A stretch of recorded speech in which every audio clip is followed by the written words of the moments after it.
Nikita Mazepin. His tenure in the pinnacle of motorsport was a whirlwind of spins, penalties, and crashes.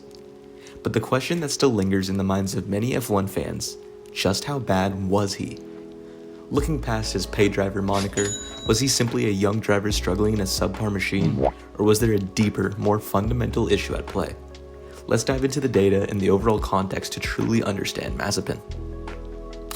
Mazepin's arrival on the Formula One scene with the Haas team in the 2021 season wasn't exactly met with the same excitement as other young talents. His track record in the junior categories, particularly Formula 2, was punctuated by moments of some speed, but also by a significant number of incidents and a driving style that often seemed outright dangerous. He had some significant errors that led to crashes in his F2 career specifically. The aggressive maneuvers and the subsequent penalties painted a picture of a driver who struggled with consistency and on-track etiquette. And then of course, there was the highly publicized off-track video that surfaced shortly before his F1 debut. This incident, which drew widespread disgust from fans, teams, and even F1 itself, cast a large shadow over his entry into the sport and immediately put him on the back foot in terms of public perception. It's fair to say that Mazepin started his F1 journey with significant amount of baggage. Now, to provide a balanced perspective, we absolutely must address the machinery at his disposal. The 2021 Haas VF21 was, by all accounts, a challenging piece of engineering. Developed with minimal resources and clearly lagging behind the rest of the grid in terms of aerodynamic performance and power unit capabilities, it was consistently the slowest car on the track. This meant that Mazepin and his teammate, fellow rookie Mick Schumacher, were often engaged in their own private battle at the back of the field, fighting for scraps of track position and any progress. It's crucial to acknowledge that driving a car that fundamentally lacks pace can be incredibly demoralizing and amplify minor driver errors. When you're constantly fighting the limitations of the car, pushing beyond its capabilities makes mistakes almost inevitable.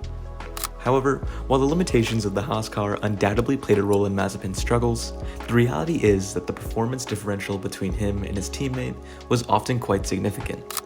In 2021, Schumacher generally managed to extract more pace from the same uncompetitive machinery. The qualifying gaps were frequently substantial, placing Mazepin consistently at the very back of the grid. In race conditions, while strategic elements and occasional reliability issues could skew the results, Schumacher often demonstrated a better understanding of tire management and a more consistent race pace. The raw data paints a clear picture.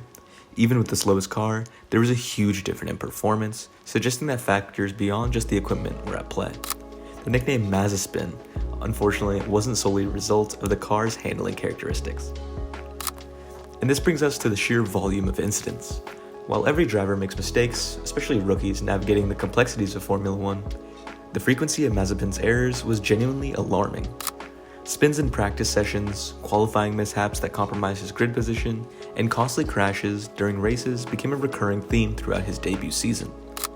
These weren't just minor off-track excursions, they were often significant incidents that not only hampered his own progress, but also on occasion impact the races of other drivers.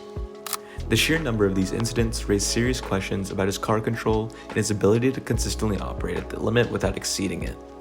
His nickname Mazepin, while perhaps a bit harsh, was undeniably rooted in a reality witnessed week after week on the track.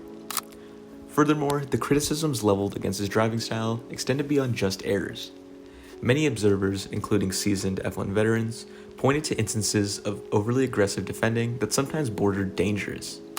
His blocking tactics, particularly his maneuvers against his own teammate Mick Schumacher, were frequently scrutinized for their lack of predictability and potential to cause collisions.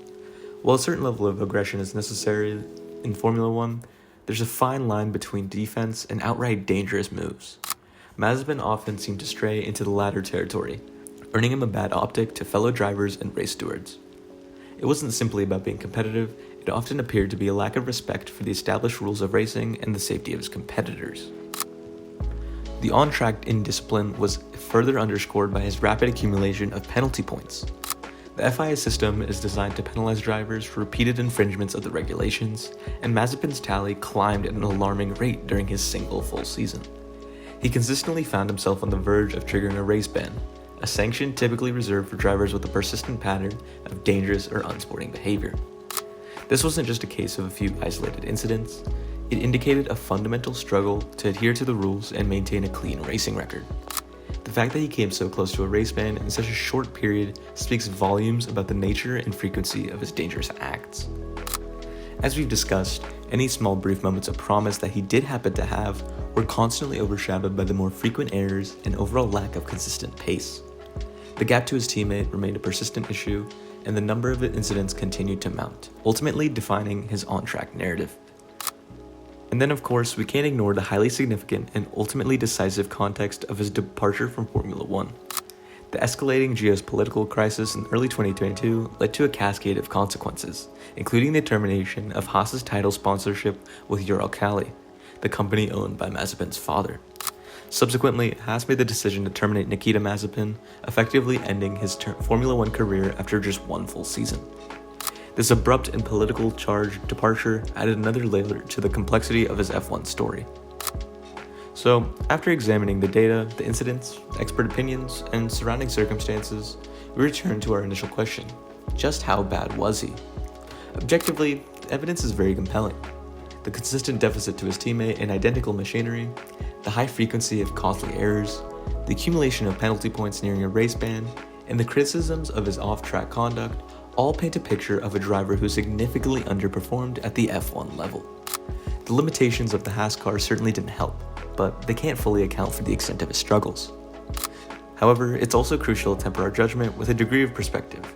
He was, after all, a rookie navigating the immense pressures of Formula 1. He was thrust into a challenging environment with a team undergoing significant difficulties in a car that was heavily uncompetitive. The off-track scrutiny and the weight of his family's financial backing undoubtedly added further pressure. Perhaps given more time in a stable environment and with a more competitive car, he had the chance to at least develop into something more consistent or capable. But ultimately, his brief tenure in F1 will be overwhelmingly remembered for its controversies and its distinct lack of on-track success. He became a lightning rod for discussions about pay drivers and the delicate balance between financial backing and genuinely talent having a spot in the highest echelon of motorsport. His time in F1 serves as a stark reminder of the incredible high standards required to compete at this level and the unforgiving nature of the sport. So to offer a final assessment, yes, by almost any objective metric, Nikita Mazepin's performance in Formula 1 was heavily poor. While the circumstances surrounding his debut and his eventual departure were complex, the on-track evidence that we have makes him the worst driver in F1's history.